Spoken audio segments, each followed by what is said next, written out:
Start చేయండి. మనకి 10th class మ్యాథ్స్కి వచ్చేసరికి 8 మార్క్స్ సమ్స్ ఏవైతే చాప్టర్లు ఇంపార్టెంట్ చెప్తాను చూడండి. మనకి ఓన్లీ 5 చాప్టర్స్ చేసుకుంటే మనం 5 చాప్టర్స్ చేసుకుంటే 8 మార్క్స్ సమ్స్ అనేవి మనం ఈజీగా మార్క్స్ గెయిన్ చేయవచ్చు. అయితే అందులోని ఈజియెస్ట్ టాపిక్స్ మొత్తం మీకు 10 సమ్స్ ఇస్తారు.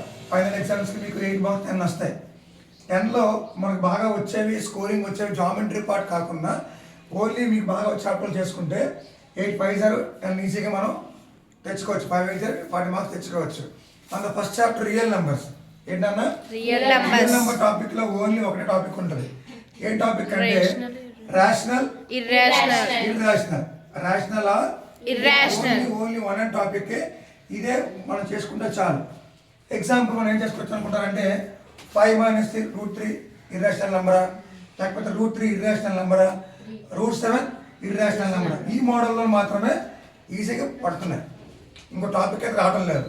ఓన్లీ సింగిల్ టాపిక్, ఒకటే సమ్, ఒకటే ప్యాటర్న్, ఒకటే మోడల్. ఏంటన్న టాపిక్ ఏంటి? Rational irrational number. ఓకేనా? అది చేసుకుంటే ఆ చాప్టర్ నుంచి 8 మార్క్స్ మీరు కంపల్సరీగా గెయిన్ చేసుకోవచ్చు. ఒక సమ్మే ఉంటుంది, ఒక మోడలే ఉంటుంది. ఏదన్నా next chapter pair of linear equations. ఈ టాపిక్ మీద మనకు వచ్చేవి గ్రాఫ్స్. ఏంటన్నా గ్రాఫ్స్ ఓన్లీ మనకి గ్రాఫ్స్ 3 మోడల్స్ ఉంటాయి. ఏంటంటే మన graphs 3 models, only 3 model graphs ఉంటాయి. ఓకేనా? Parallel lines, intersecting, coordinate geometry lines. ఓకేనా? Parallel, intersecting, coincidence. అంటే 3 గ్రాఫ్స్ ఉంటాయి. ఎన్ని గ్రాఫ్స్ ఉంటాయన్నా? 3 గ్రాఫ్స్ ఉంటాయి. 3 గ్రాఫ్స్ ఉంటాయి. 3 మోడల్స్ ఉంటాయి. ఓకేనా? మీకు ఓన్లీ A1/B1 చూడండి ఒకసారి. A1/A2, B1/B2, C1/C2. ఓకేనా? ఈక్వల్గా వస్తే ఏం చేయాలి? కోఇన్సిడెన్స్. ఓకేనా? అప్పుడు ఏమవుతుంది, మనకి గ్రాఫ్ ఏం చేసుకుంటే ఎక్కడ కలుస్తుంది, ఒక దగ్గర కోఇన్సిడెన్స్ అనేది అవుతుంది అనమాట. ఏనా simple topic.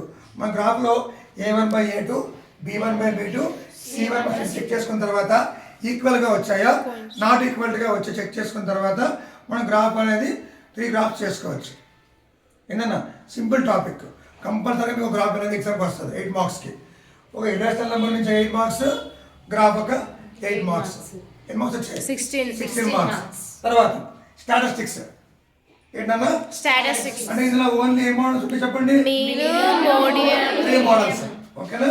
Mean, mode, median. ఓకేనా? Median, mode. మళ్ళీ మీకు ఇంకోలాగా వస్తారు. ఒకసారి ఎగ్జాంపుల్కి ఏంటంటే 8 మార్క్స్కి మోడ్ వచ్చింది అనుకోండి, మీడ్ తో ఫార్ములా ఎక్స్ప్లెయిన్ చేయమంటారు. అంటే 8 మార్క్స్ వస్తుంది ప్లస్ 4 మార్క్స్ వస్తుంది. 8 మార్క్స్ వచ్చినట్టు 12 మార్క్స్ వస్తే ఈజీ గెయిన్ చేసుకోవచ్చు. Mean, median, mode. ఏనా మీడియన్ ఫార్ములా చెప్పండి? ఏంటి formula? L+N/2 - F/f into H. ఓకేదన్నా? ఇది మీడియన్ తాలూకు ఫార్ములా. మోడ్ ఫార్ములా చెప్పండి? CF F1 - F0/2F1 - F2 H. ఓకేనా? మీలో ఎన్ని మోడల్స్? 3 మోడల్స్ ఉంటాయి. ఏంటి? Direct, step deviation. అంతే. స్టార్ట్ నుంచి మనకు 3 మోడల్స్ ఉంటాయి. Mean, median, mode. ఈ 3 మోడల్స్ చేసుకుంటే ఇంకా చాప్టర్ నుంచి ఇంకా చేసుకోవాలి పని లేదు.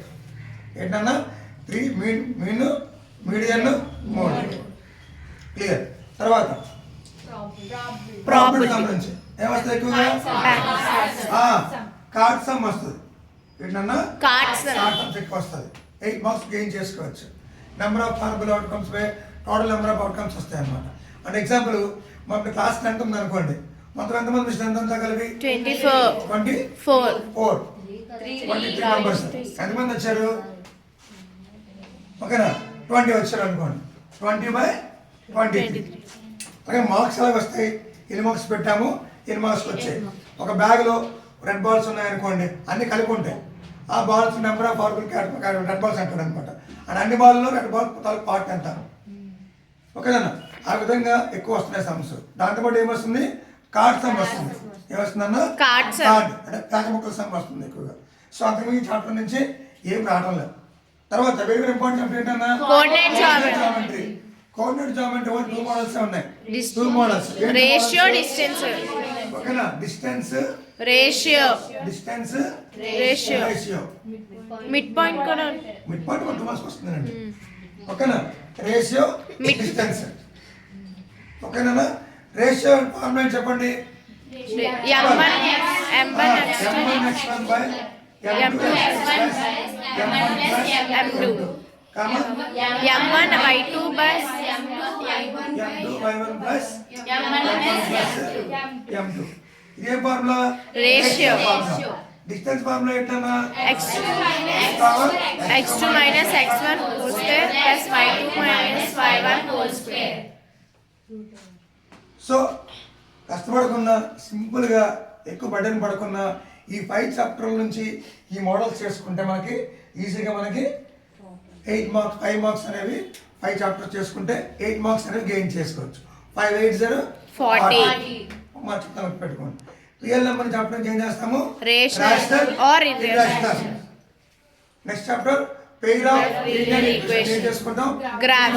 Graphs a1 by a2 B1 by B2 C1 by C2 equal అయ్యిందా చెక్ చేసుకొని అది ప్యారలల్ కోఇన్సిడెన్సా ఇంటర్సెక్టింగ్ చూసుకుంటే 3 రోజులు గ్రాఫ్ మీద చేసుకోవచ్చు. నెక్స్ట్ టాపిక్ statistics మూడో వస్తాయి, మీన్ మీడియన్ మోడ్. క్లియర్. తర్వాత probability కార్డ్ సమ్ వస్తుంది, లేకపోతే Dice. డైస్ వస్తుంది. ఓకేనా, అయిపోయింది. తర్వాత Coordinate geometry. వస్తుంది, Distance ratio. ఈ మోడల్స్ చక్కగా చేసుకున్నట్టయితే రిపీటెడ్ గా మీకు మోడల్ అయితే మారదు, క్వశ్చన్ నెంబర్స్ మారుతాయి. కాబట్టి ఈ మోడల్ మిస్ చేయకుండా మీరు ఈ 5 చాప్టర్స్ బాగా తీసుకున్నట్టయితే 8 మార్క్స్కి గెయిన్ చేసుకోవచ్చు. రిమైనింగ్ 5 చాప్టర్ వచ్చిన మార్క్స్ని మీ చాయిస్ కింద వదులుకోవచ్చు. కాబట్టి వద్దని చెప్పడం లేదు, ఎక్కువగా వచ్చే చాప్టర్లు స్కోరింగ్ ఉండే చాప్టర్లు ఈజీగా మనకు మార్క్స్ పడే చాప్టర్లు ఈ 5. మొత్తం 14 చాప్టర్లో ఈ 5 చూస్ చేసుకొని 8 మార్క్స్ చేసుకోండి. ఓకేనా, థ్యాంక్ యూ.